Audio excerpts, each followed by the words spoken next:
Chapter 2. Desire, the starting point of all achievement. The first step toward riches. When Edwin C. Barnes climbed down from the freight train in Orange, NJ, more than 30 years ago, he may have resembled a tramp, but his thoughts were those of a king. As he made his way from the railroad tracks to Thomas A. Edison's office, his mind was at work. He saw himself standing in Edison's presence. He heard himself asking Mr. Edison for an opportunity to carry out the one consuming obsession of his life, a burning desire to become the business associate of the great inventor. Barnes' desire was not a hope. It was not a wish. It was a keen pulsating desire, which transcended everything else. It was definite. The desire was not new when he approached Edison. It had been Barnes' dominating desire for a long time. In the beginning, when the desire first appeared in his mind, it may have been, probably was, only a wish, but it was no mere wish when he appeared before Edison with it. A few years later, Edwin C. Barnes again stood before Edison, in the same office where he first met the inventor. This time his desire had been translated into reality. He was in business with Edison. The dominating dream of his life had become a reality. Today, people who know Barnes envy him because of the break life yielded him. They see him in the days of his triumph, without taking the trouble to investigate the cause of his success. Barnes succeeded because he chose a definite goal, placed all his energy, all his willpower, all his effort, everything back of that goal. He did not become the partner of Edison the day he arrived. He was content to start in the most menial work, as long as it provided an opportunity to take even one step toward his cherished goal. 5 years passed before the chance he had been seeking made its appearance. During all those years, not one ray of hope, not one promise of attainment of his desire, had been held out to him. To everyone, except himself, he appeared only another cog in the Edison business wheel, but in his own mind, he was the partner of Edison every minute of the time, from the very day that he first went to work there. It is a remarkable illustration of the power of a definite desire. Barnes won his goal because he wanted to be a business associate of Mr. Edison, more than he wanted anything else. He created a plan by which to attain that purpose. But he burned all bridges behind him. He stood by his desire until it became the dominating obsession of his life and finally, a fact. When he went to Orange, he did not say to himself, "I will try to induce Edison to give me a job of some sort." He said, "I will see Edison, and put him on notice that I have come to go into business with him." He did not say, "I will work there for a few months, and if I get no encouragement, I will quit and get a job somewhere else." He did say, "I will start anywhere. I will do anything Edison tells me to do, but before I am through, I will be his associate." He did not say, "I will keep my eyes open for another opportunity, in case I fail to get what I want in the Edison organization." He said, "There is but one thing in this world that I am determined to have, and that is a business association with Thomas A. Edison. I will burn all bridges behind me, and stake my entire future on my ability to get what I want." He left himself no possible way of retreat. He had to win or perish. That is all there is to the Barnes story of success. A long while ago, a great warrior faced a situation which made it necessary for him to make a decision which ensured his success on the battlefield. He was about to send his armies against a powerful foe, whose men outnumbered his own. He loaded his soldiers into boats, sailed to the enemy's country, unloaded soldiers and equipment, then gave the order to burn the ships that had carried them. Addressing his men before the first battle, he said, "You see the boats going up in smoke. That means that we cannot leave these shores alive unless we win. We now have no choice. We win or we perish." They won. Every person who wins in any undertaking must be willing to burn his ships and cut all sources of retreat. Only by so doing can one be sure of maintaining that state of mind known as a burning desire to win, essential to success. The morning after the Great Chicago Fire, a group of merchants stood on State Street, looking at the smoking remains of what had been their stores. They went into a conference to decide if they would try to rebuild or leave Chicago and start over in a more promising section of the country. They reached a decision, all except one, to leave Chicago. The merchant who decided to stay and rebuild pointed a finger at the remains of his store and said, "Gentlemen, on that very spot I will build the world's greatest store, no matter how many times it may burn down." That was more than 50 years ago. The store was built. It stands there today, a towering monument to the power of that state of mind known as a burning desire. The easy thing for Marshall Field to have done would have been exactly what his fellow merchants did. When the going was hard and the future looked dismal, they pulled up and went where the going seemed easier. Mark well this difference between Marshall Field and the other merchants, because it is the same difference which distinguishes Edwin C.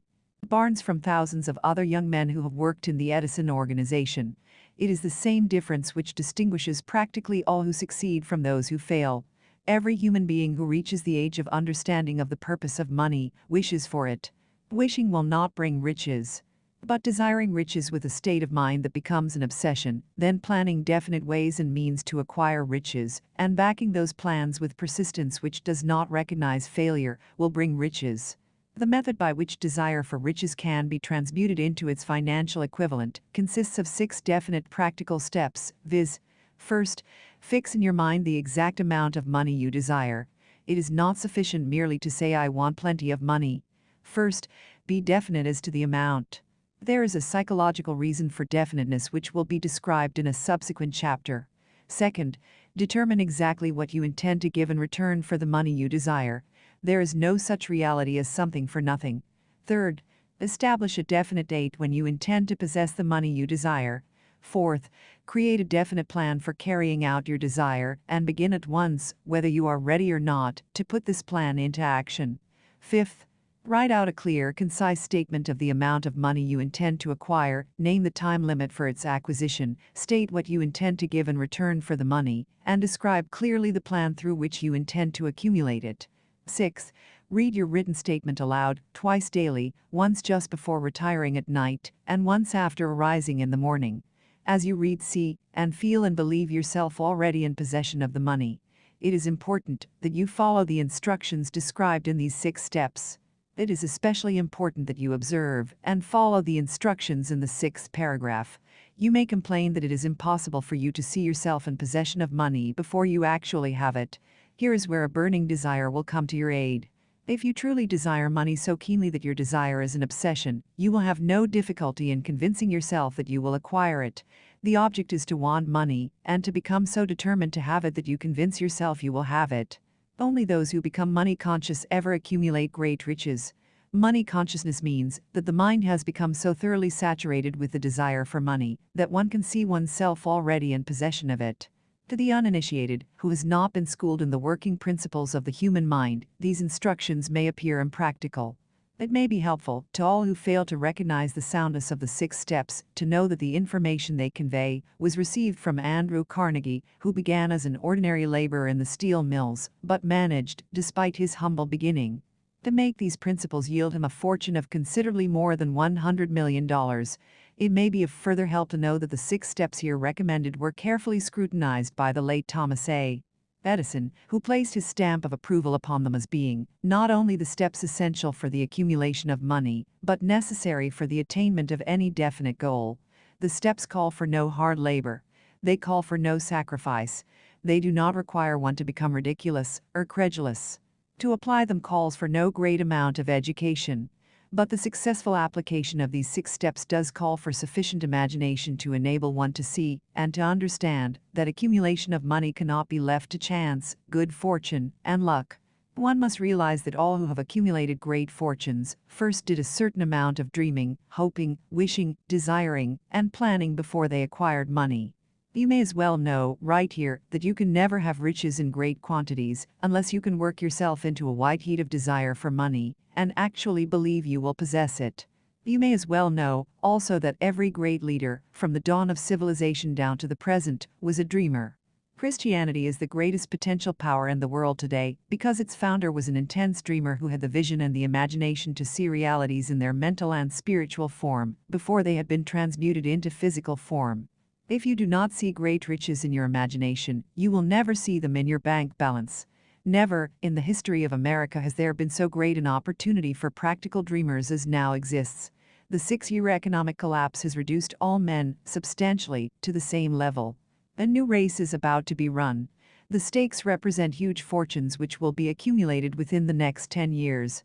The rules of the race have changed because we now live in a changed world that definitely favors the masses, those who had but little or no opportunity to win under the conditions existing during the Depression, when fear paralyzed growth and development.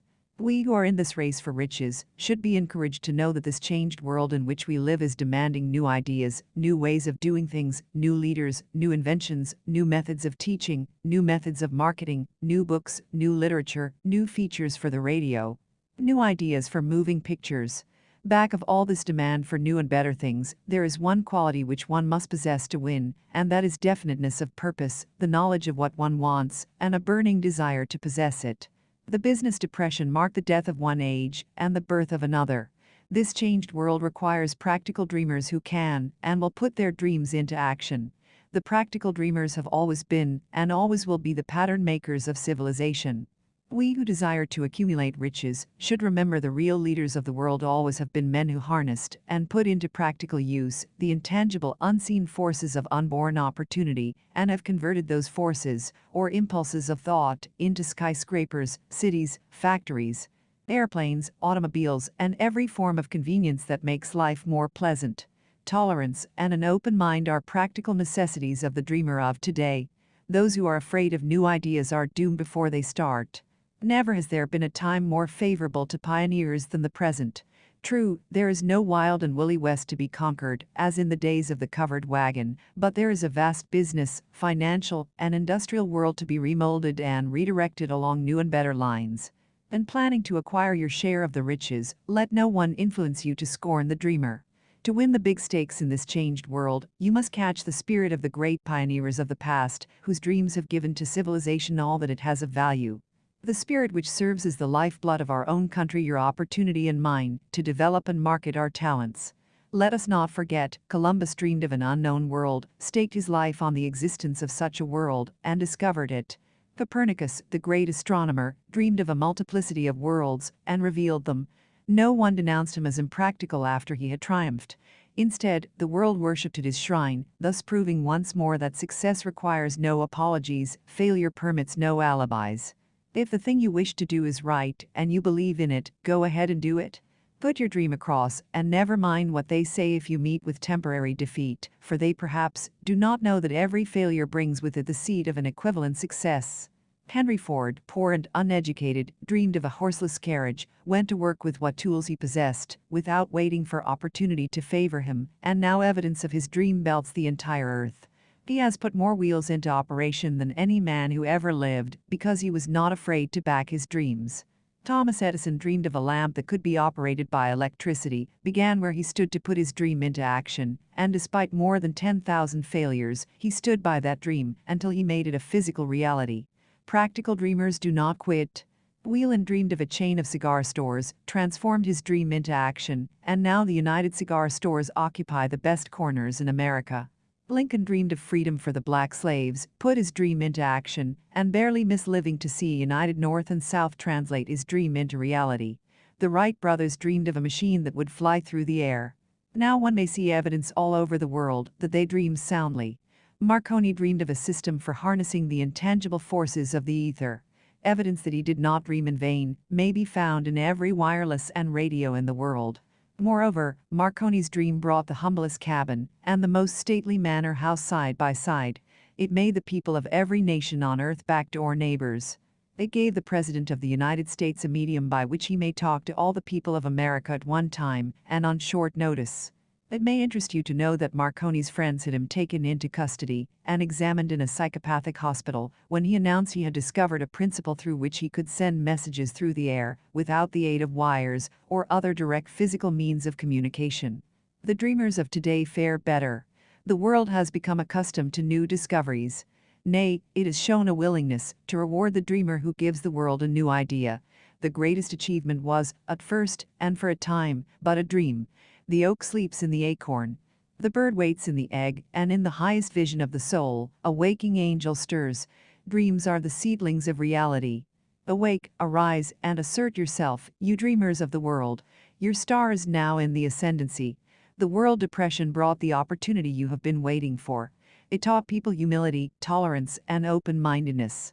The world is filled with an abundance of opportunity which the dreamers of the past never knew. A burning desire to be and to do is the starting point from which the dreamer must take off.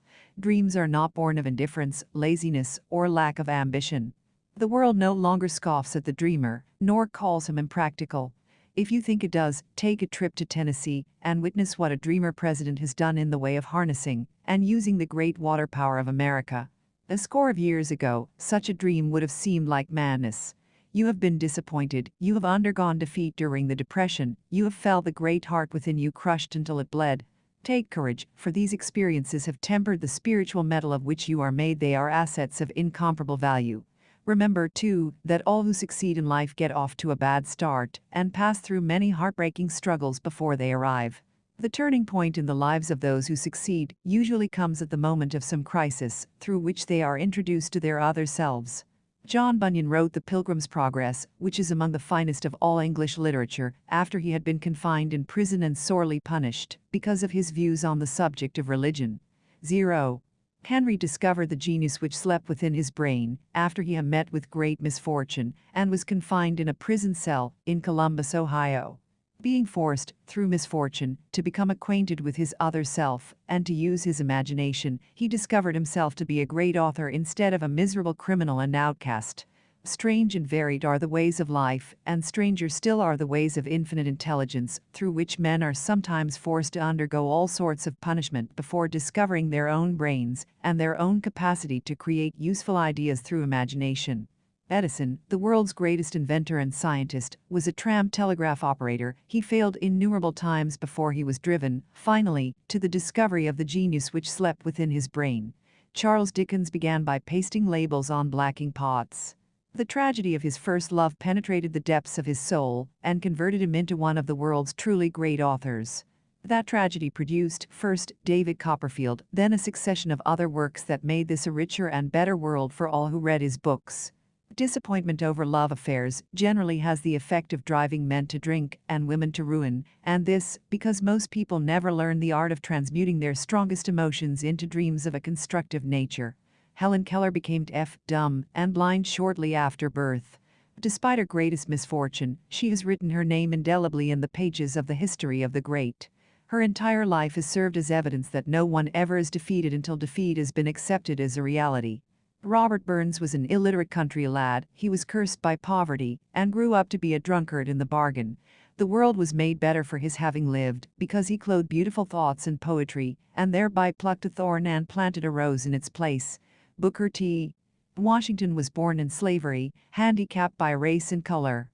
Because he was tolerant, had an open mind at all times, on all subjects, and was a dreamer, he left his impress for good on an entire race. Beethoven was deaf, Milton was blind, but their names will last as long as time endures, because they dreamed and translated their dreams into organized thought. Before passing to the next chapter, kindle anew in your mind the fire of hope, faith, courage, and tolerance. If you have these states of mind and a working knowledge of the principles described, all else that you need will come to you when you are ready for it. Let Emerson state the thought in these words: every proverb, every book, every byword that belongs to thee for aid and comfort shall surely come home through open or winding passages. Every friend whom not thy fantastic will, but the great and tender soul in thee craveth, shall lock thee in his embrace. There is a difference between wishing for a thing and being ready to receive it. No one is ready for a thing until he believes he can acquire it. The state of mind must be belief, not mere hope or wish. Open-mindedness is essential for belief. Closed minds do not inspire faith, courage, and belief.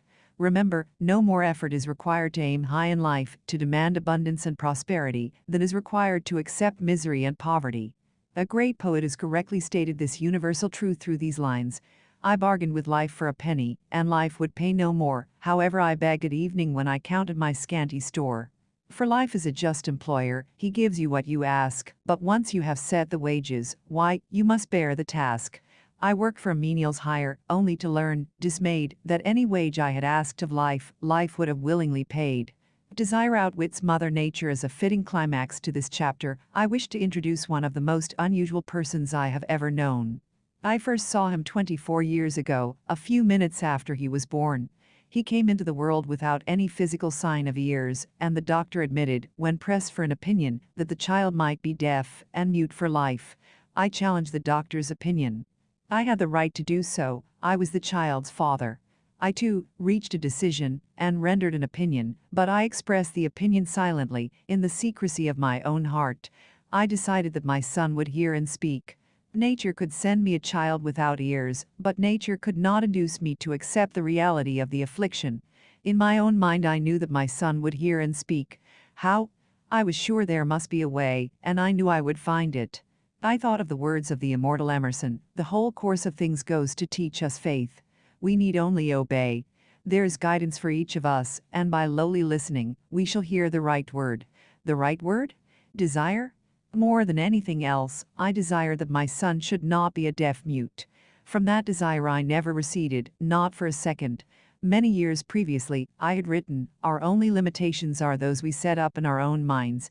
For the first time, I wondered if that statement were true. Lying on the bed in front of me was a newly born child, without the natural equipment of hearing.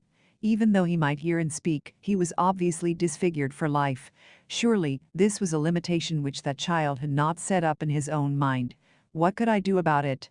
Somehow I would find a way to transplant into that child's mind my own burning desire for ways and means of conveying sound to his brain without the aid of ears. As soon as the child was old enough to cooperate, I would fill his mind so completely with a burning desire to hear that nature would, by methods of her own, translate it into physical reality. All the thinking took place in my own mind, but I spoke of it to no one. Every day I renewed the pledge I had made to myself, not to accept a deaf mute for a son. As he grew older and began to take notice of things around him, we observed that he had a slight degree of hearing. When he reached the age when children usually begin talking, he made no attempt to speak, but we could tell by his actions that he could hear certain sounds slightly. That was all I wanted to know. I was convinced that if he could hear, even slightly, he might develop still greater hearing capacity. Then something happened which gave me hope. It came from an entirely unexpected source. We bought a Victrola. When the child heard the music for the first time, he went into ecstasies and promptly appropriated the machine. He soon showed a preference for certain records, among them, "It's a Long Way to Tipperary." On one occasion, he played that piece over and over, for almost 2 hours, standing in front of the Victrola, with his teeth clamped on the edge of the case. The significance of this self-formed habit of his did not become clear to us until years afterward, for we had never heard of the principle of bone conduction of sound at that time.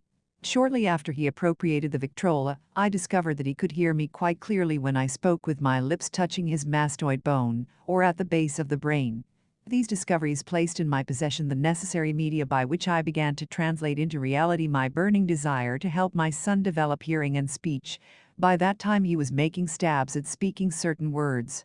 The outlook was far from encouraging, but desire backed by faith knows no such word as impossible.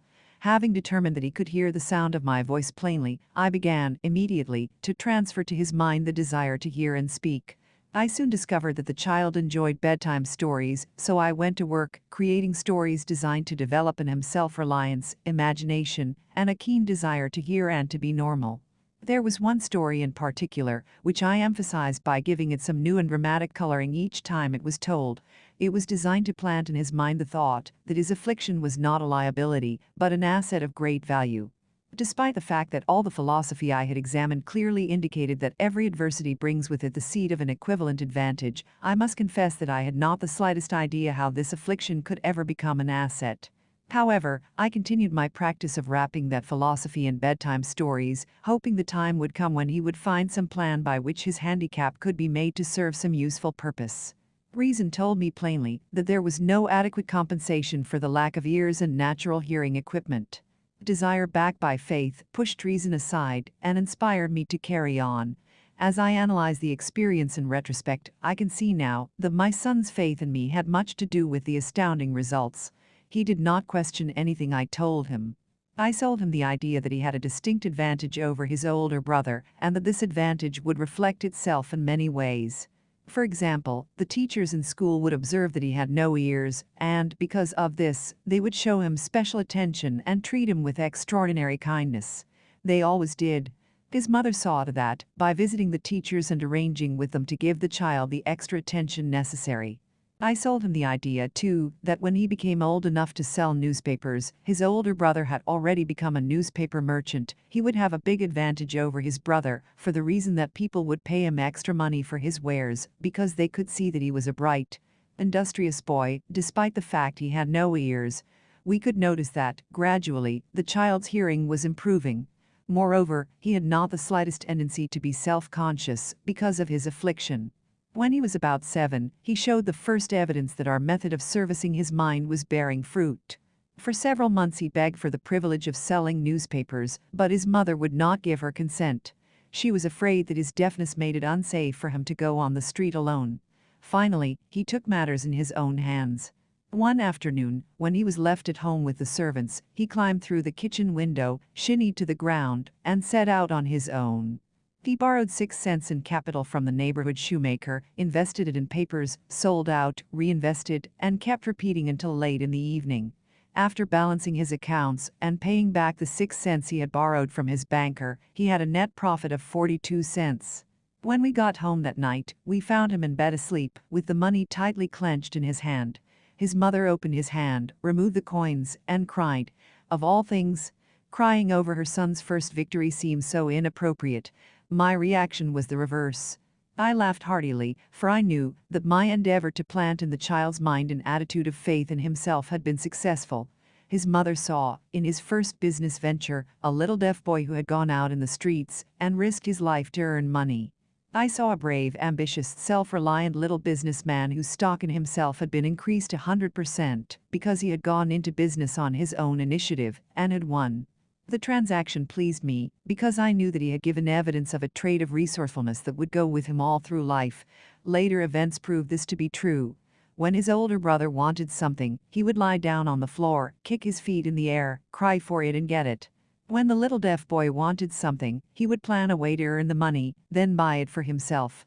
He still follows that plan. Truly, my own son has taught me that handicaps can be converted into stepping stones on which one may climb towards some worthy goal, unless they are accepted as obstacles and used as alibis. The little deaf boy went through the grades, high school and college, without being able to hear his teachers, excepting when they shouted loudly, at close range. He did not go to a school for the deaf. We would not permit him to learn the sign language. We were determined that he should live a normal life and associate with normal children, and we stood by that decision, although it cost us many heated debates with school officials. While he was in high school, he tried an electrical hearing aid, but it was of no value to him, due, we believed, to a condition that was disclosed when the child was 6 by Dr. J. Gordon Wilson, of Chicago, when he operated on one side of the boy's head and discovered that there was no sign of natural hearing equipment. During his last week in college, 18 years after the operation, something happened which marked the most important turning point of his life. Through what seemed to be mere chance, he came into possession of another electrical hearing device, which was sent to him on trial. He was slow about testing it, due to his disappointment with a similar device. Finally he picked the instrument up and more or less carelessly placed it on his head, hooked up the battery, and lo, as if by a stroke of magic, his lifelong desire for normal hearing became a reality. For the first time in his life he heard practically as well as any person with normal hearing. God moves in mysterious ways, his wonders to perform. Overjoyed because of the changed world which had been brought to him through his hearing device, he rushed to the telephone, called his mother, and heard her voice perfectly. The next day he plainly heard the voices of his professors in class, for the first time in his life. Previously he could hear them only when they shouted, at short range. He heard the radio. He heard the talking pictures. For the first time in his life, he could converse freely with other people, without the necessity of their having to speak loudly. Truly, he had come into possession of a changed world. We had refused to accept nature's error, and, by persistent desire, we had induced nature to correct that error, through the only practical means available. Desire had commenced to pay dividends, but the victory was not yet complete. The boy still had to find a definite and practical way to convert his handicap into an equivalent asset. Hardly realizing the significance of what had already been accomplished, but intoxicated with the joy of his newly discovered world of sound, he wrote a letter to the manufacturer of the hearing aid, enthusiastically describing his experience. Something in his letter, something perhaps which was not written on the lines, but back of them, caused the company to invite him to New York. When he arrived, he was escorted through the factory, and while talking with the chief engineer, telling him about his changed world, a hunch, an idea, or an inspiration, call it what you wish, flashed into his mind. It was this impulse of thought which converted his affliction into an asset, destined to pay dividends in both money and happiness to thousands for all time to come. The sum and substance of that impulse of thought was this: it occurred to him that he might be of help to the millions of deafened people who go through life without the benefit of hearing devices, if he could find a way to tell them the story of his changed world. Then and there, he reached a decision to devote the remainder of his life to rendering useful service to the hard of hearing. For an entire month, he carried on an intensive research, during which he analyzed the entire marketing system of the manufacturer of the hearing device, and created ways and means of communicating with the hard of hearing all over the world for the purpose of sharing with them his newly discovered changed world. When this was done, he put in writing a 2-year plan based upon his findings. When he presented the plan to the company, he was instantly given a position for the purpose of carrying out his ambition. Little did he dream, when he went to work, that he was destined to bring hope and practical relief to thousands of deafened people who, without his help, would have been doomed forever to deaf mutism. Shortly after he became associated with the manufacturer of his hearing aid, he invited me to attend a class conducted by his company for the purpose of teaching deaf mutes to hear and to speak. I had never heard of such a form of education, therefore I visited the class, skeptical but hopeful that my time would not be entirely wasted. Here I saw a demonstration which gave me a greatly enlarged vision of what I had done to arouse and keep alive in my son's mind the desire for normal hearing.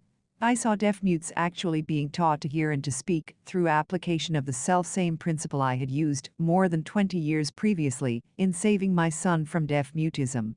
Thus, through some strange turn of the wheel of fate, my son Blair and I have been destined to aid in correcting deaf mutism for those as yet unborn, because we are the only living human beings, as far as I know, who have established definitely the fact that deaf mutism can be corrected to the extent of restoring to normal life those who suffer with this affliction. It has been done for one, it will be done for others. There is no doubt in my mind that Blair would have been a deaf mute all his life if his mother and I had not managed to shape his mind as we did. The doctor who attended at his birth told us, confidentially, the child might never hear or speak. A few weeks ago, Dr. Irving Voorhees, a noted specialist on such cases, examined Blair very thoroughly. He was astounded when he learned how well my son now hears and speaks, and said his examination indicated that theoretically, the boy should not be able to hear at all. But the lad does hear, despite the fact that X-ray pictures show there is no opening in the skull whatsoever from where his ears should be to the brain. When I planted in his mind the desire to hear and talk and live as a normal person, there went with that impulse some strange influence which caused nature to become bridge builder and span the gulf of silence between his brain and the outer world. By some means which the keenest medical specialists have not been able to interpret, it would be sacrilege for me to even conjecture as to how nature performed this miracle. It would be unforgivable if I neglected to tell the world as much as I know of the humble part I assumed in the strange experience. It is my duty and a privilege to say I believe, and not without reason, that nothing is impossible to the person who backs desire with enduring faith. Verily, a burning desire has devious ways of transmuting itself into its physical equivalent. Blair desired normal hearing, now he has it. He was born with a handicap which might easily have sent one with a less defined desire to the street, with a bundle of pencils and a tin cup. That handicap now promises to serve as the medium by which he will render useful service to many millions of hard of hearing, also, to give him useful employment at adequate financial compensation the remainder of his life. The little white lies I planted in his mind, when he was a child, by leading him to believe his affliction would become a great asset, which he could capitalize, has justified itself. Verily, there is nothing, right or wrong, which belief, plus burning desire, cannot make real. These qualities are free to everyone.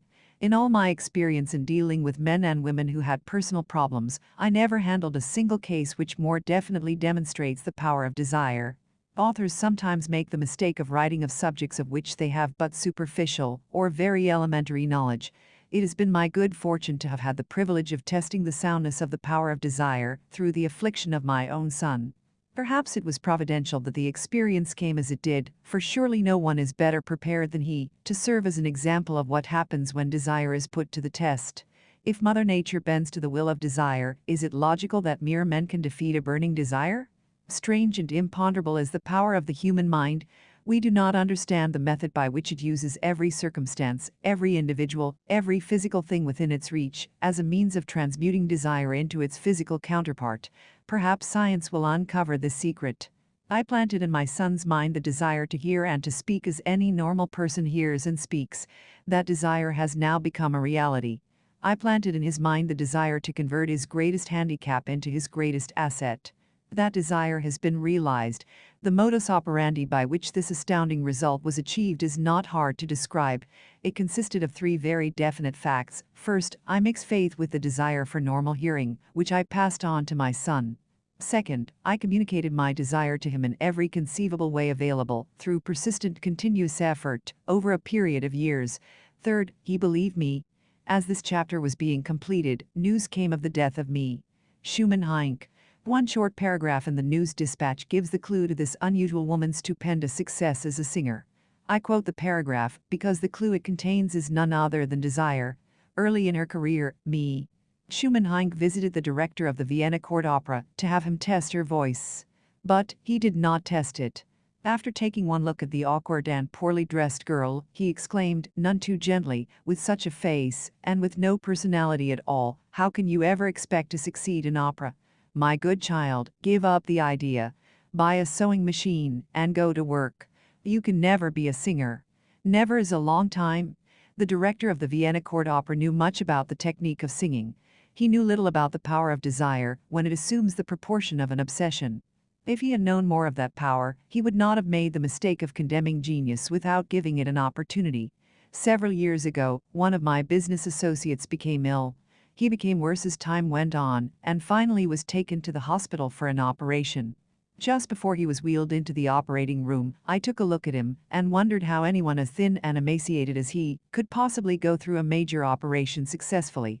The doctor warned me that there was little if any chance of my ever seeing him alive again. But that was the doctor's opinion. It was not the opinion of the patient. Just before he was wheeled away, he whispered feebly, "Do not be disturbed, Chief, I will be out of here in a few days." The attending nurse looked at me with pity. But the patient did come through safely. After it was all over, his physician said, nothing but his own desire to live saved him. He never would have pulled through if he had not refused to accept the possibility of death. I believe in the power of desire backed by faith, because I have seen this power lift men from lowly beginnings to places of power and wealth. I have seen it rob the grave of its victims. I have seen it serve as the medium by which men staged a comeback after having been defeated in 100 different ways. I have seen it provide my own son with a normal, happy, successful life, despite nature's having sent him into the world without ears. How can one harness and use the power of desire? This has been answered through this and the subsequent chapters of this book. This message is going out to the world at the end of the longest, and perhaps, the most devastating depression America has ever known. It is reasonable to presume that the message may come to the attention of many who have been wounded by the depression, those who have lost their fortunes, others who have lost their positions, and great numbers who must reorganize their plans and stage a comeback. To all these I wish to convey the thought that all achievement, no matter what may be its nature or its purpose, must begin with an intense burning desire for something definite. End of chapter 2.